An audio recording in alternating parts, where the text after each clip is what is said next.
What's up, everybody? Welcome back to the channel.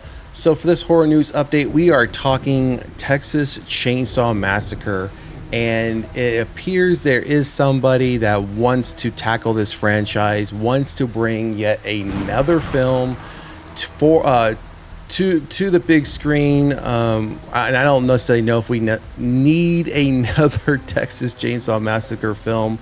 I think there's been 8 or 9 since the original. We'd have to do a quick rundown of the films. So as you see here, this is strictly at this point a rumor, but we do know how these types of rumors tend to turn out. It's just a matter of this is really just a leak, and it could turn into something. And I'm thinking this probably will eventually, only because we are now seeing the uptick. We're starting to see the engine start up, so to speak, for the Friday the 13th franchise. As far as, we're getting Crystal Lake, this prequel TV series that's going to focus, I guess, on Pamela Voorhees, but we know it's going to focus on her, but we don't know exactly at what point in time, if it's where it's going to focus on her. We know she's not a failed singer. She used to be a singer, performer. Her time has now passed, and we imagine that obviously the show's called Crystal Lake. This is when she's going to be working at Camp Crystal Lake, but we don't know exactly when. We don't know if this is going to be during the events of when Jason was a child and supposedly drowned. And then obviously we know how the first film plays out, where he supposedly witnesses his mother being killed, and then obviously Jason takes over as the main killer. Now we have that coming up. We also have recently the 45th anniversary, where we get this new look, a new appearance of what Jason Voorhees is looking like and will look like moving forward. I think there was definitely a divide amongst the fan base on how this new look for Jason has been taken. Many people think it's absolute trash, doesn't look good. Many people think it does look good, looks a bit more modern. And many people are accepting of the fact that Jason never looked the same across any of the films or any media. And I would agree. When we did the video on that update late last week, we pulled up how Jason looked as far as across all the films. And yes, he looks different in literally every single film. He never looked the same. But when you compare, I think, just the stature of how he looks in those films compared to how he looks here, which the new image is not a live action image. It looks very much like I don't want to say AI art. It could be AI, but it looks more like artwork, concept art for like a video game, or what they would put together for like a storyboard for a movie. We don't have a live action look of what this is going to appear. So it could look very different in live action, but I don't think it will. I'm very much kind of like, it doesn't look very menacing, doesn't look very much like Jason Voorhees when you think Jason Voorhees and Friday the 13th. That's not what I envision, but it could work. We don't know. And that brings us to here, Texas Chainsaw Massacre. I think those who own the rights to Texas Chainsaw Massacre, the franchise, the entire thing, are looking at that and say, hey, well, Halloween did a comeback, was somewhat successful. Scream is still on its comeback. I Know What You Did Last Summer is coming back. Friday the 13th is trying to expand their media to bring a whole new universe of content. So why not Texas Chainsaw Massacre? So as you see here, rumor Osgood Perkins wants to make a Texas Chainsaw Massacre movie for Neon. Now, again, as we mentioned, there have been plenty of films. We're going to do the quick rundown. So you had the original film that came out in 1974. Then you had part 2 that came out in 86. So somewhat of a big gap there, 12 years. Then we got part 3 in 1990, which was very much a 90s film. It was called Leatherface, the Texas Chainsaw Massacre 3. Then 5 years later, and this would have been around the time when horror films were really trying to push in the late 80s, early 90s. Then you got the return of the Texas Chainsaw Massacre. Then it went on a hiatus again for a period of time. That's when we started getting the whole remake, prequel type concepts coming out. So we had the 2003 remake, which I absolutely loved and enjoy. It's probably one of my favorite horror films, probably one of my favorite remakes of any film. And you guys know how I feel about remakes. Then we had the Texas Chainsaw Massacre at the beginning, 3 years later in 06. Then we had Texas Chainsaw Massacre 3D. in 2013, another big gap there. Then Leatherface in 2017, and then the last film, Texas Chainsaw Massacre, in 2022. So I think that's what, 9 films, 8 or 9 films, 9 films, I think that is. And now here we are on the cusp of potentially getting a 10th film. So let's jump into the article details as we always do, and let's see what this potential rumor is going to be. After making The Black Coat's Daughter, I Am the Pretty Thing That Lives in the House, and Gretel and Hansel, filmmaker Osgood Perkins joined forces with the production and distribution company Neon to bring his 4th film, Longlegs, into the world. That film was a major success, earning $128 million at the worldwide box office on a budget of less than $10 million. So looking at those numbers, when you think about Texas Chainsaw Massacre, the only one, well, you can't look at the original film. I don't think. I mean, when you look at it for the time period in 1974, the budget was only like a little over 100, between $100 and $150,000. It made a little over $30 million. I mean, obviously that's a huge success, but all the other films from that point forward did not do well. They barely just broke above even. And some of them didn't break even. Like, for example, the 4th film did not break even. It lost a lot of money. It wasn't until we got the remake in 2003. That one cost, like this one, it only cost $10 million, a little less than $10 million, and it made almost $110 million. So that one was a big money maker for the franchise. And then subsequently, the other ones after that did make some good money, but nothing like that one. So just giving a comparison between what Longlegs did as far as one of Osgood's projects that was very successful money-wise to one from the franchise already. Making it Neon's highest grossing release, and by the time it was released, Perkins and Neon were already working on their next collaboration, the Stephen King adaptation, The Monkey. That one wasn't as successful as Longlegs, but it still did well, and earlier this month, Perkins and his producing partner, Chris Ferguson, launched their production banner of Phobos, with backing from Neon, signing a first-look deal with the company.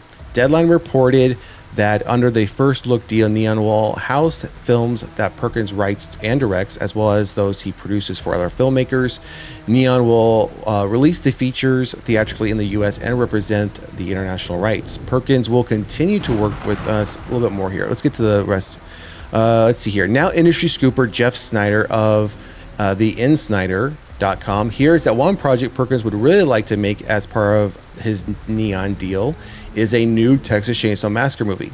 2 months ago, it was revealed that Legendary Pictures, the company behind the 2022 Texas Chainsaw Massacre film that was released through Netflix streaming service, had let their rights to make new films in the franchise lapse.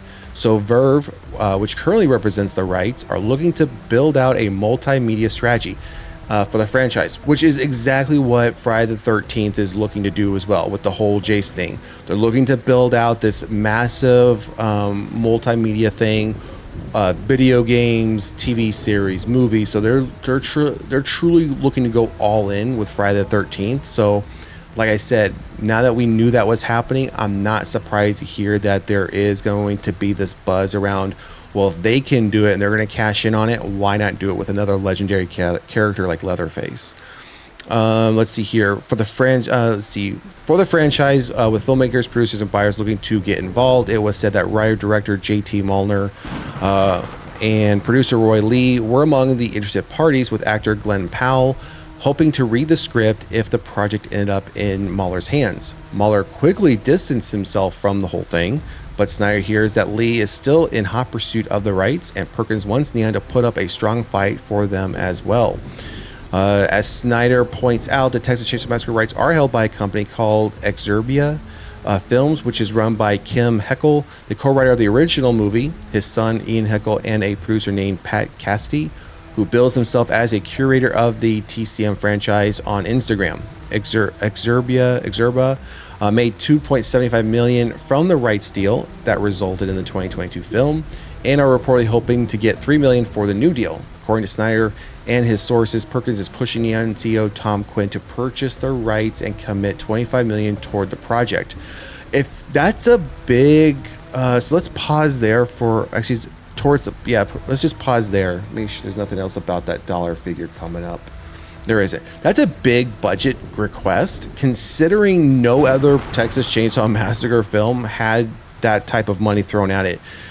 We don't know the budget details for Leatherface, but Texas Chain, and I don't have the details for the Netflix one from 2022. I don't know if those numbers were ever even released, but the only film that comes close to that number is Texas Chainsaw Massacre 3D from 2013.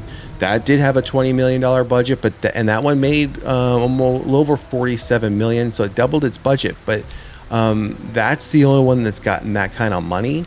I would be a little surprised if Neon would be so willing to throw or put $25 million towards a Texas Chainsaw Massacre movie. I don't see that happening.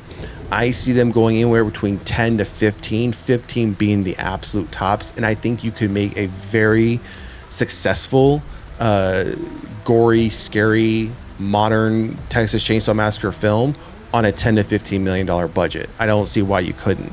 Seeing how the 2003 version only had 9.5 million and they made 107 million on that film in theaters, global. I think in the US made obviously the bulk of that at almost 81 million. So it's possible. I don't see Neon throwing $25 million at a new film for this franchise. I'm told that Quinn wants to appease Perkins, while Jason Wall, Neon's VP of production, wants to appease his boss, though he's skeptical of the Texas Chainsaw brand. Exactly what I'm getting at. One thing holding back the Perkins Neon deal is the fact that Perkins already has his next 2 movies lined up, so he wouldn't be able to focus on Texas Chainsaw movie for a while. Exorbium wants to get a new movie into production as quickly as possible, and they also hope to have a lot of creative input, which a lot of potential buyers wouldn't want to give up. So I think that's where you're also going to run into a problem. You're going to have too many people at the table throwing out their ideas, wanting their ideas taken into consideration, and wanting their ideas implemented. And now I think that's where you're going to have people, their heads butting and not wanting to give in. Look what happened to Saw.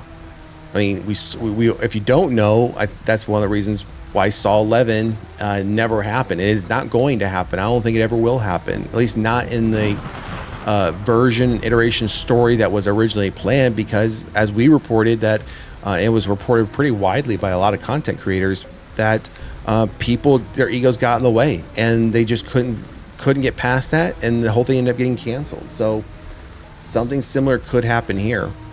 All right, Cassia is also looking into ways to expand the Texas Chainsaw brand, television, podcast, comic books, exactly what Friday the 13th is looking to do. Quote from the CEO: There's only one Osgood Perkins, fearless, deeply imaginative, relentlessly funny, and operating on a frequency that's all his own. His work lingers with you, burrows into your brain, as all great art does. With Neon as his creative home, Oz will continue to cook, pushing the boundaries and his ever-expanding cinematic universe.